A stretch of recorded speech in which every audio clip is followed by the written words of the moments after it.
వచ్చారండి సార్, ఉండేది రాలి కదా.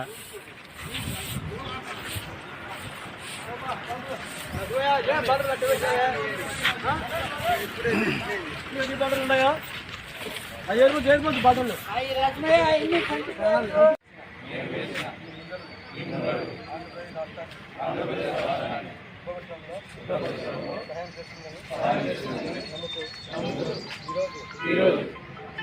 నుండి వారికి కూడా స్వచ్ఛతపై మరియు ఒకసారి ఉపయోగించి ప్లాస్టిక్ వస్తువులను నివారిస్తూ వస్తువులను ప్రోత్సహించడంపై అవగాహన ఆంధ్రప్రదేశ్